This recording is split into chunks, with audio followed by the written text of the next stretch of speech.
Good morning and welcome to this week's edition of Tourismus Namibia. My name is Frank Steffen. I'm the editor of the Allgemeine Zeitung in Namibia and obviously responsible for Tourismus Namibia.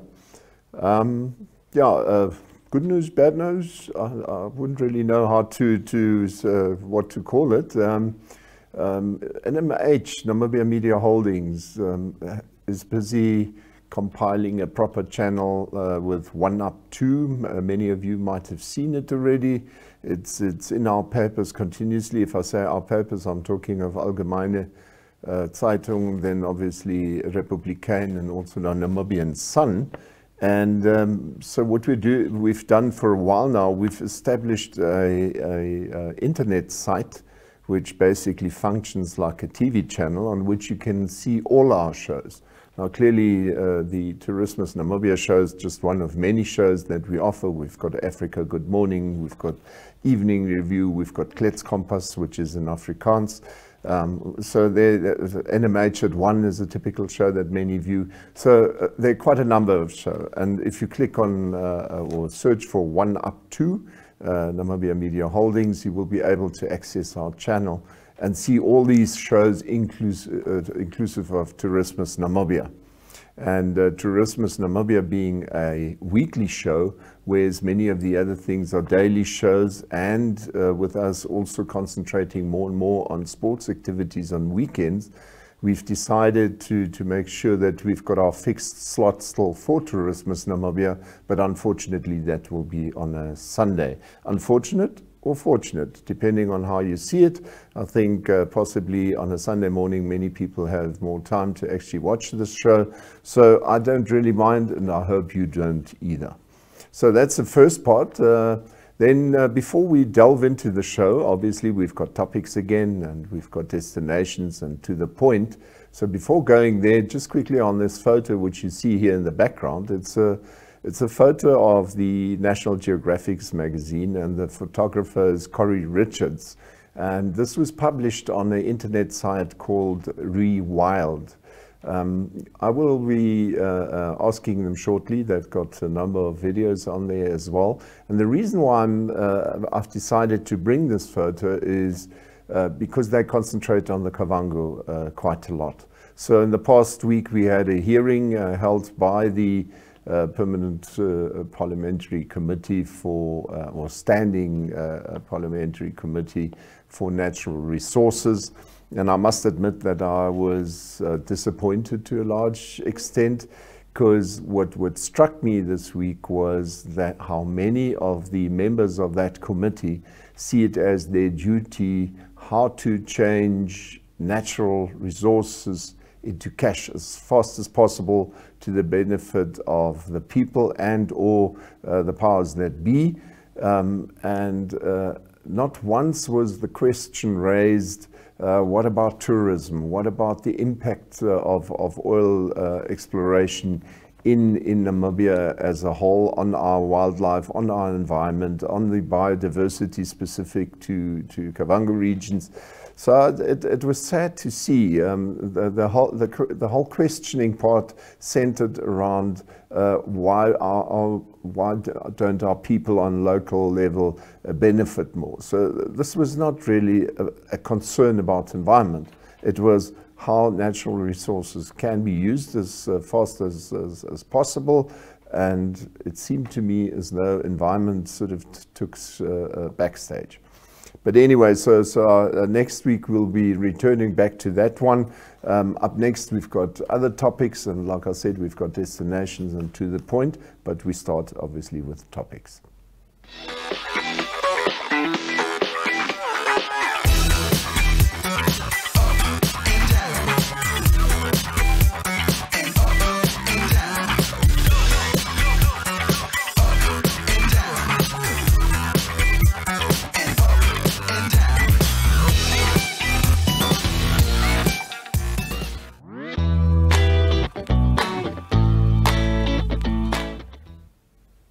Yeah, topics first, and some of you might remember a while ago we reported about the fact that Eurowings Discover had started to fly, or well, basically fly from Europe, Frankfurt that is, to Namibia. And here was the first time they landed in Windhoek again, and it was good news for us because with Air Namibia being out of the question now, we suddenly found that there was a bit of a vacuum. Eurowings Discover clearly filled that vacuum, and we're approaching a stage where next year we might literally have a flight a day. Which is good news for Namibia, but the third person from left is Wolfgang Rebiger, and he's the CEO of Eurowings Discover, and we spoke to him at the time, and he was very excited not only about extending flights to Namibia, but to actually develop the African routes, and that's where Dr. Andre Schultz comes in. This is the man, and he's the Lufthansa Group General Manager, Sales Southern and East Africa.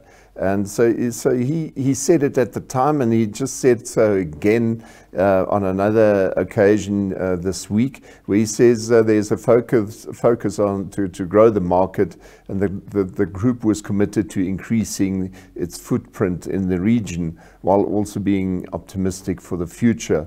And he's basically reaffirmed the group's commitment to the Southern African market. So Lufthansa Group has reaffirmed its commitment by growing these key focus routes, that is into East and Southern Africa.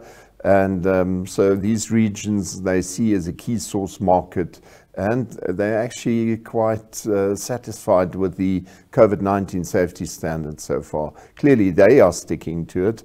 And so the whole thing is that they've started their flights from Frankfurt to Namibia, and they've now basically added Mombasa and Zanzibar and Kilimanjaro, and so they've launched 2 flights to Mauritius. So why I'm bringing this is obviously clearly it's not only Namibia benefiting from it, but also Africa as such, and this automatically opens up possibilities for us as Namibian tourists as well, because that allows us obviously to get to access different places in Africa and have those people access Namibia. So clearly good news on that front.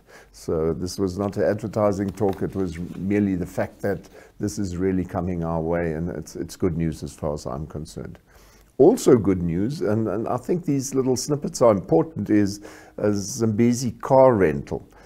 So the World Luxury Travel Awards have been awarded to them as a car rental service. Here you can see it. I've marked it on the map in the center there.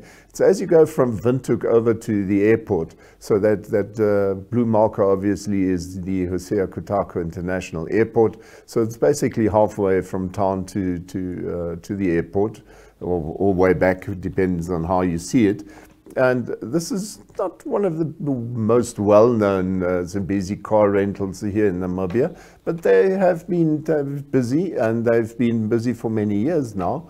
And it's nice to see that it's paid off for them, because the World Luxury Travel Awards is a recognized global organization which aims to basically highlight and reward and promote basically the best in the luxury travel and tourism industry. And they're basically recognizing those guys that they think are worthy of being recognized, and so Zambezi Car Rental was identified as a winner. And Zambezi Car Rental is an owner-managed business. They're based in Namibia, but they obviously also offer car rentals for Botswana, Zambia and South Africa. But they sent, well, basically there's a little snippet or video clip that World Luxury Travel Awards has prepared. The World Luxury Travel Awards presents the winner of the 2021 Global Award for 4x4 Rental Company. Zambezi Car Rental, Namibia.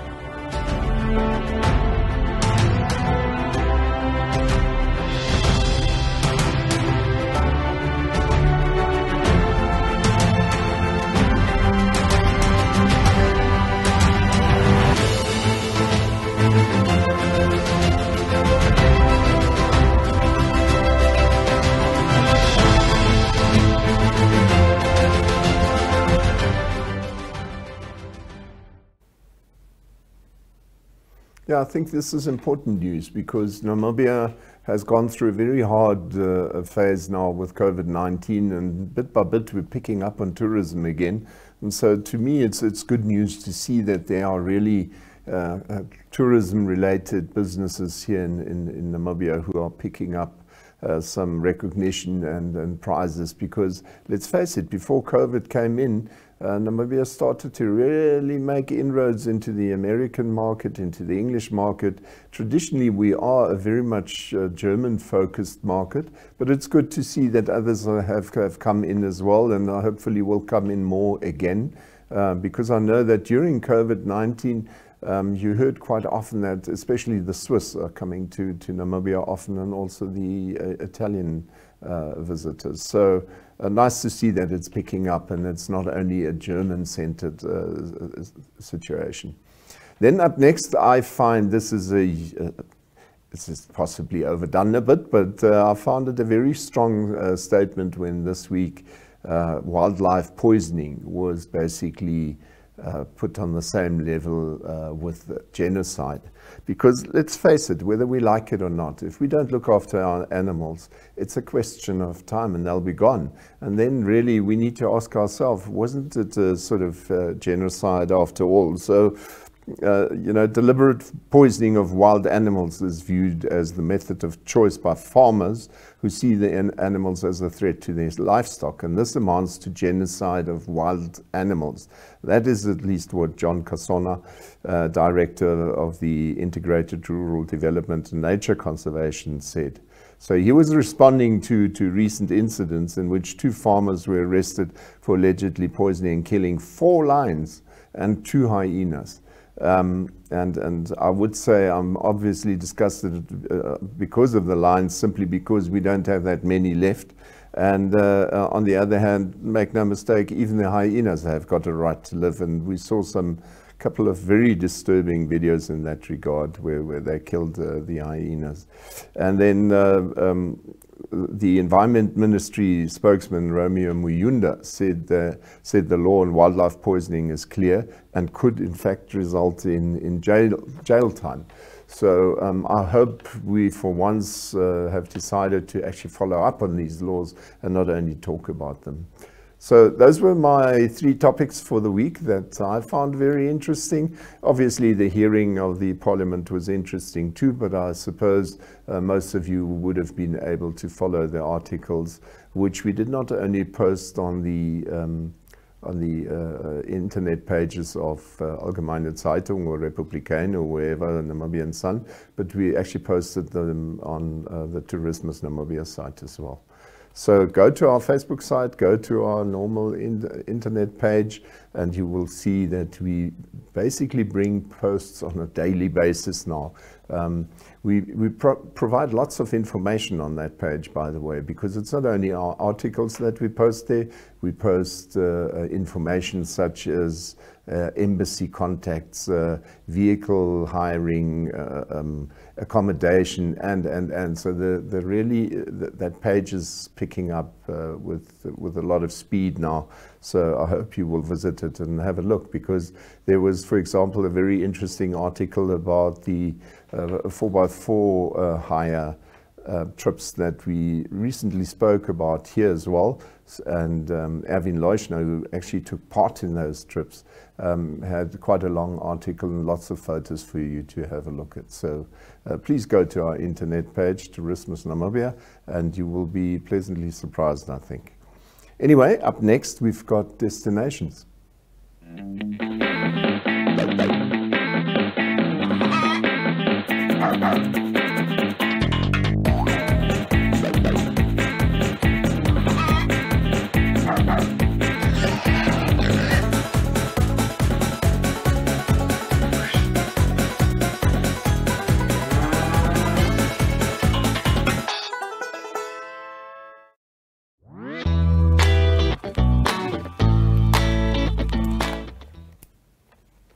Right, welcome back. And first up, we've got a little report from Tanja Bause. Tanja Bause spoke to Jörg Walder from Henties Bay and about the gone fishing accommodation. And I've actually looked up this little map. I actually spoke to Jörg earlier, and he quickly sent me basically this little pin so that we could exactly show you where it is. You will see at the bottom there, you've got the I'd say Henties Bay proper, and then as you go past the golf course and up towards the Omaruru, you can then basically get, you drive or follow along Omaruru Road, and it eventually ends up at a road called Kraan Road, like a crane, just in Afrikaans, Kraan. And that's where you find that their place, Gone Fishing Accommodation. So why Gone Fishing? They write on the internet page and they say, we really struggle to find a name that is not overused but represents us 100%. And since Valdi, that's obviously Jörg Walder then, Valdi's life consists of fishing, and Lucky, the ball-addicted, cute black dog known everywhere in Henties Bay, as well as his wife a little bit, as she says, we decided Gone Fishing Accommodation is the perfect collective for self-catering accommodation, offering and fishing trips within Henties Bay. So, and apart from that, every time I try to reach Valdi, he's gone fishing again. So this is what his wife says. And up next, you can have a little look at a video clip that Tanja prepared.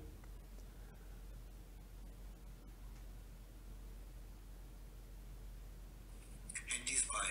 A lot of people ask me, why Henties Bay?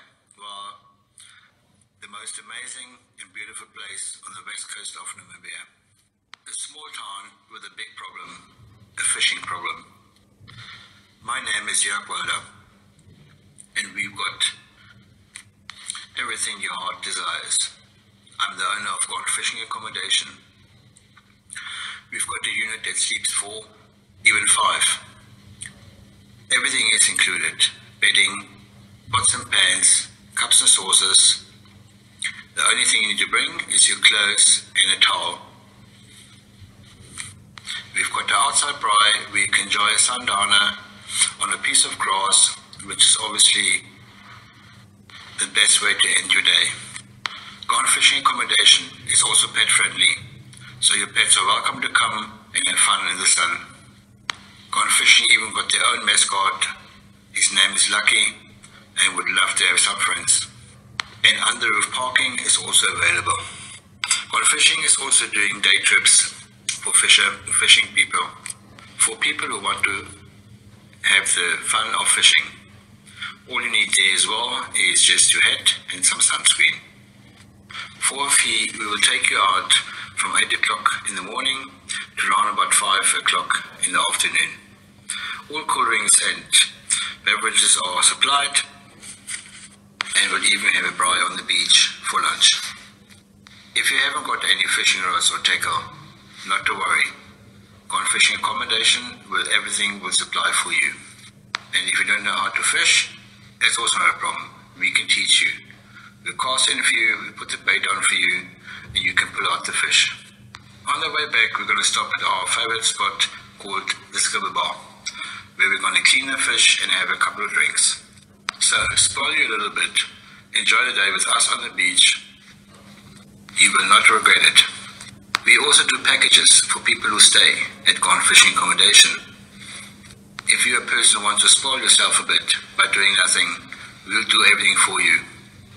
That is now breakfast, lunch and dinner. And this way you can enjoy your freedom in Henties Bay. Let us do the work for you to give you the time of your life. Well, he clearly lives where he loves, so Gone Fishing. I was a bit surprised when Tanja originally sent me the video clip. I thought, okay, Gone Fishing, isn't that really a destination? And then later on I saw, yes, it is a destination. So clearly, if you would like to try it, and if you've never gone fishing, or you are one of those people who loves taking their dogs along and have a nice place where you can stay and know that your animals and obviously you yourself are safe and sound. And like I said, learn to fish or just go there because you can fish. Henties Bay is obviously the capital city of fishing in Namibia. I'm obviously talking of fishing along the beach, not professional. Then clearly this would be a different destination of choice. Then up next we've got Sandwich Harbour 4x4, and what's happened here is that Leandrea Louw always said to me that she went out there and went along and had a look. We still wrote about it, and we also had it on the show. She says, I've got so much more material that I still want to show off and tell people about. Can't I take Sandwich Harbour 4x4 once more? Well, this time what we did though is we put in this little map just to show you where to find them, because this is right at the harbour, but on the left hand side typically you would have the yacht club and those areas. Here right in front at the bottom left you've got the Protea Hotel. So you would follow that little road just past the harbour, right around the harbour area, and then go to the back where you've got the Sandwich Harbour 4x4 offices. It's the same place as your catamaran booking site and so on. So, and like you can see there, there's also a seafood grill right next to it. So nice place to stop and then maybe plan your trip, and this is what she basically prepared for us.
Local tour operator Sandwich Harbour 4x4 introduced a 3-day excursion calling it Shipwrecks and Diamonds. First stop is the beautiful and tranquil Sandwich Harbour.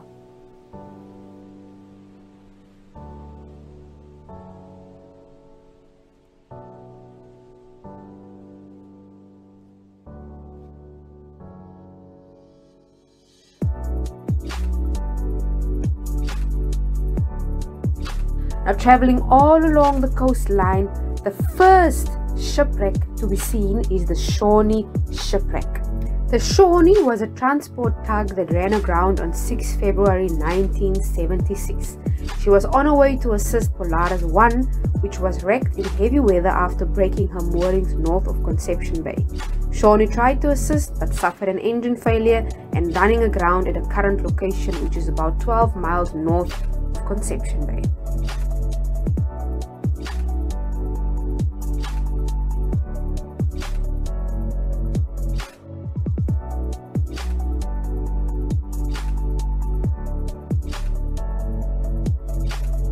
After visiting the Shawnee Shipwreck, traveling all the way along the coastline, we camped at Namib Camp, which provides tented accommodation and even hot showers.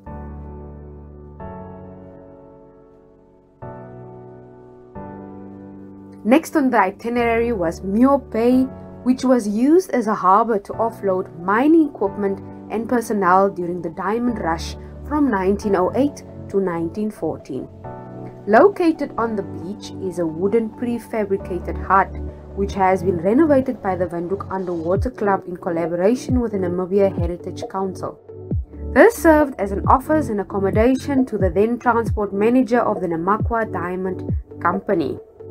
Also to be seen in the area is 2 surf boats, which was used to transport goods and people from the ocean to the land and vice versa.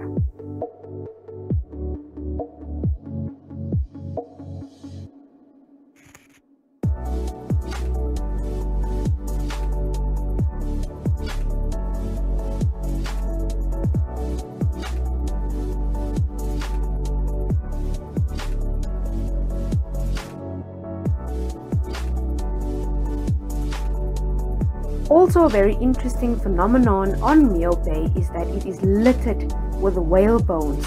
These whale bones originated from a whaling station that was stationed near Mio Bay many moons ago. Traveling inland, the next stop is one of the diamond settlements, Grillenberger.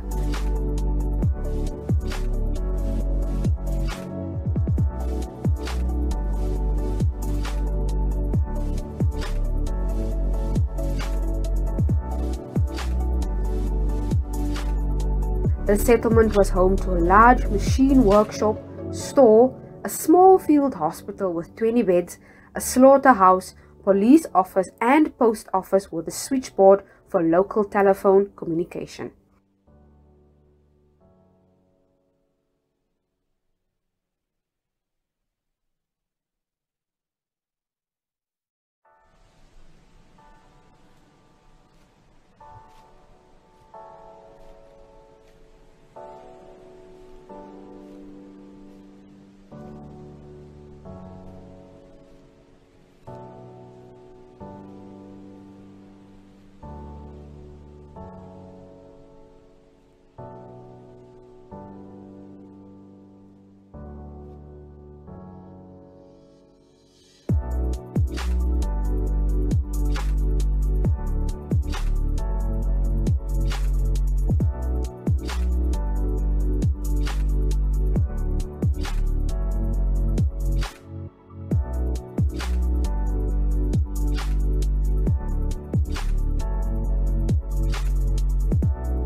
For senior employees, a hall was erected as well as storage facilities and stables.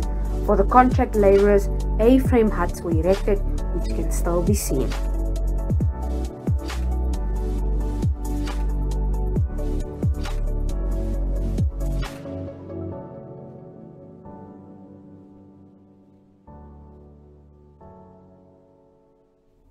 After extensive travelling, heat and the wind, the day was concluded with a sundowner including some champagne and oysters on top of the dunes.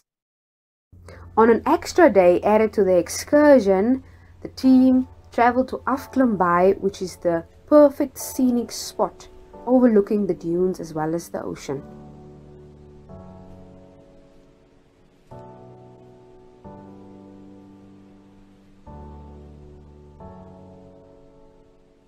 To further relax closer to the camp, a nice fishing spot saw to a few lekker steenbras being caught. As part of the concession, there are very strict rules when it comes to fishing in the area, and it was strictly catch and release.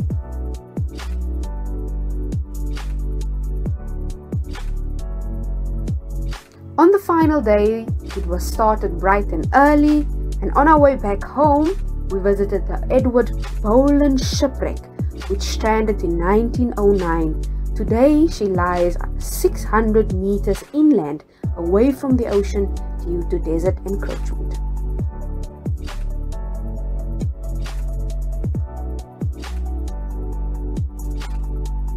Conception Water was the final stop of the day, which is a source of fresh water. A railway line running from Conception Water to Conception Bay provided fresh water to the diamond settlements. The excursion was concluded with some exhilarating dune driving. Like you can see, it's not for the weak.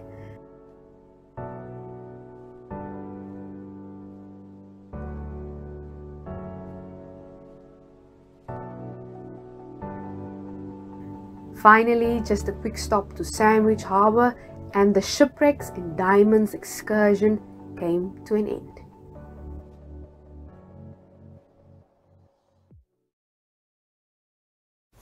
I actually had to smile there at the end. Almost looked as if they were holding on to the car instead of pushing it.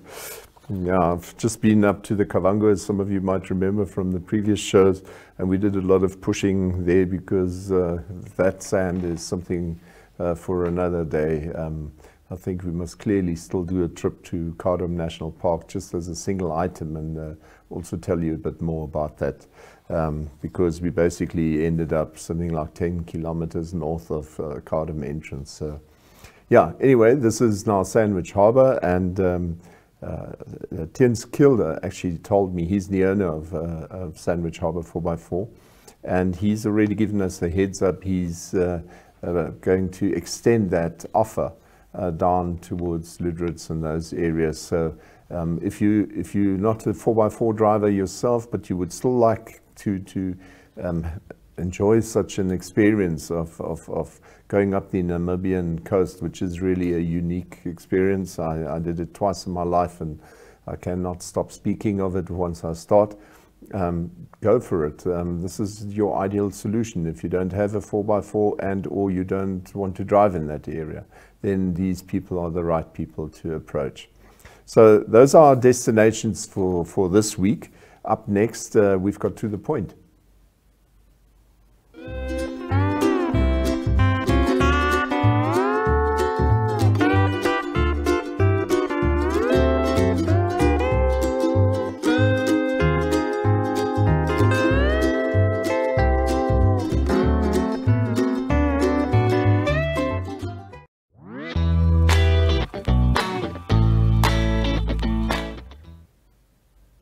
Yeah, up next we've got something different this week. We decided to bring you some news about snakes, or focusing basically on Francois Theart, who's a bit of a snake specialist here in Namibia. I know that some of you are not particularly fond of snakes, but let's face it, they're part of our nature as well. So it is Francois Theart is obviously well known in Namibia, But for those beyond Namibia, he's a natural resource and management student, and he's studying the effects of the translocation of snakes to come up with a decent human-snake conflict management plan. So instead of only looking after them and being an expert, he's really trying to make a difference. And I've seen the man before, and he's fond of snakes. I mean, that's the way it is. And so he really tries to make a bit of a difference. So he reckons as temperatures rise and habitats shrink in southern Africa, people and snakes are more likely to encounter each other. So he wants to find solutions. But have a look at the video. The natural resource and management student of NAST University, Francois Theart, is currently studying the effects of the translocation of zebra snakes. The idea of the project is to figure out what happens with the snakes when they are moved and whether it is an effective method of human-snake conflict mitigation. The project is giving the student important insight, and he's hoping that the collected data can be used to come up with a decent human-snake conflict management plan, which will also in future help to avoid snake bites and help people that might have high incidence of conflict with these animals. As temperatures rise and habitats shrink in southern Africa, people and snakes are ever likelier to encounter each other and come into conflict with each other. My name is Francois Theart. I'm from the Namibia University of Science and Technology. I'm a natural resources management student. Currently, I am studying the effects of translocation of zebra snakes, and I'm also looking at the spatial ecology. The idea of this project is to try and figure out what happens whenever we move snakes and whether it is an effective method of human-wildlife conflict mitigation or human-snake conflict mitigation. So basically what we do is Dr. Marie de Villiers from the Namibia University of Science and Technology implants transmitters into the snakes. These transmitters send a signal to us, and then we use our wide range receiver in order to pick up the signal of the snakes. So we've actually just been tracking one of our male zebra snakes, and we found him, and he's down in a burrow right here. And what you are hearing is basically a signal from the tracker which we are picking up. So in order to pinpoint the snakes, this is basically what we use. The closer we get, the louder the sound tends to become, and the clearer the bars are on the receiver as well. I'm not sure whether you would be able to see it in the bad sunlight at the moment. So once we have the snakes, we actually collect data on one of our mobile applications. The data that we collect is where the snake is hiding, GPS coordinates, we're looking at vegetation structures, because we're also trying to figure out what vegetation snakes are utilizing. We also take notes on whether they've eaten, whether they're hunting, when last they shed their skin, and whether they've grown since we've last seen them. The trackers that we implant, pretty much these trackers, you know, must not be more than 5% of the snake's body weight. And from that point on in, you know, we really try to keep it as ethical as possible, not to hamper the snakes in any way whatsoever. So the battery life on these trackers would last about a year. After that, we will catch the snakes, remove the trackers, either replace them with new ones, or we'll just leave the snakes be and just release them again. So far our project has shown us a deep insight into snake ecology and how they react. You know, to being translocated. So far, most of the snakes have survived, and 2 snakes have unfortunately died. We've also seen that there's differences in movement patterns between males and females, and we've also seen that these snakes do tend to utilize one particular area. They're not territorial, basically, but they do have a home range.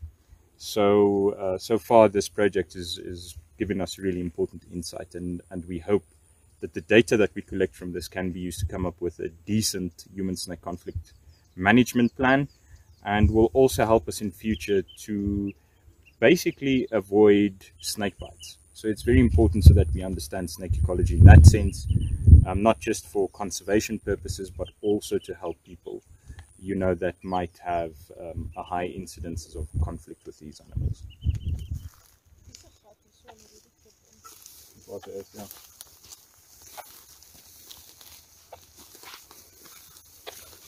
Yeah, here's a track.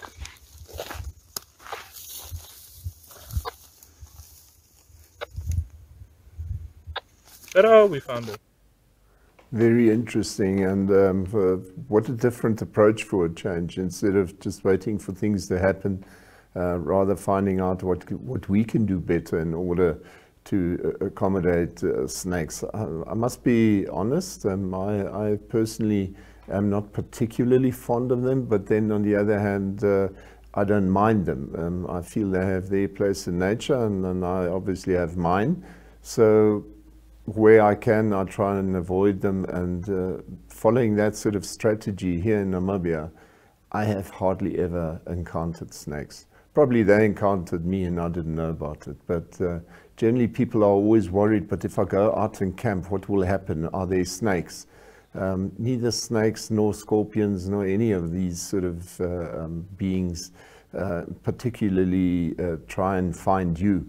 It is normally you who stumbles over them. So if you just do your normal thing and you don't look for trouble, I think most of the time you can let snakes be and they will leave you, and that's it. So as a visitor coming from overseas, especially, if you visit Namibia and stick to normal practice and do your thing without trying to look out for trouble, snakes should hardly ever be something that you need to worry about, no matter where you go. But that's my personal opinion, but I'm actually quite sure that most snake handlers will tell you, yes, if you use common sense, you should be safe. Anyway, so that was a different one for a change, and we are seriously thinking about bringing some contributions to our internet page as well, where we can maybe regularly update you on what snakes there are, what sort of venom, and what your reaction needs to be should you ever come across a snake. So let's see what we can do about that one. But that's it for today.